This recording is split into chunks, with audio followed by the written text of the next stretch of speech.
seni, niye vuruldum sana? Özümde bilmirəm heç neyim, hoş geldi mənə. Özümde bilmirəm heç neyim, hoş geldi mənə.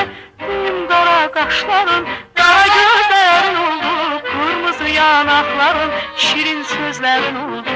Benim qara qaşların, qara gözlərin oldu, kırmızı yanakların, şirin sözlərin oldu.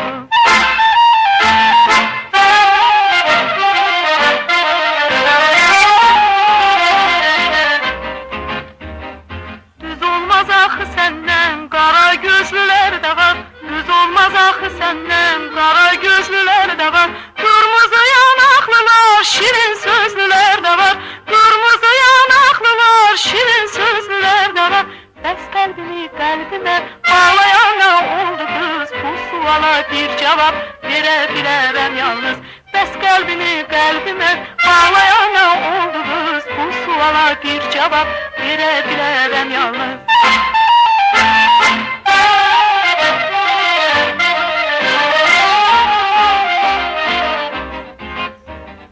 Məni sənə bağlayan düz söz ilqar oldu.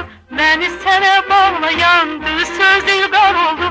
Təmiz məhəbbətimiz bir də ehtibar oldu. Təmiz məhəbbətimiz bir də ehtibar oldu. Niyə sevdim mən səni, niyə vuruldum sənə? İndi bildinmi ay qız, nəyin xoş gəldi mənə? Niyə sevdim mən səni, niyə vuruldum sənə? İndi bildinmi ay qız, nəyin xoş gəldi mənə?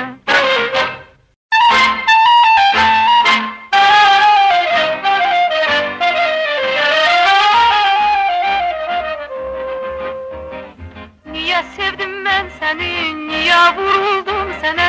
Niyə sevdim mən səni, niyə vuruldum sənə? Özümdə bilmirəm heç nəyim xoş gəldi mənə. Özümdə bilmirəm heç nəyim xoş gəldi mənə.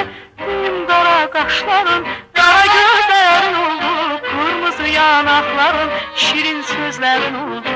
Benim qara qaşların, qara gözlərin oldu, kırmızı yanakların, şirin sözlərin oldu.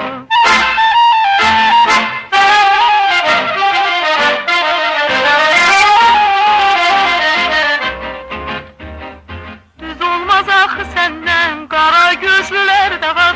Düz olmaz axı səndən, qara gözlülər də var. Kırmızı yanaklılar, şirin sözlülər də var. Kırmızı yanaklılar, şirin sözlülər də var. Bəs qəlbimi qəlbimə bağlayan nə oldu qız? Bu suala bir cavab verə bilərəm yalnız. Bəs qəlbimi qəlbimə bağlayan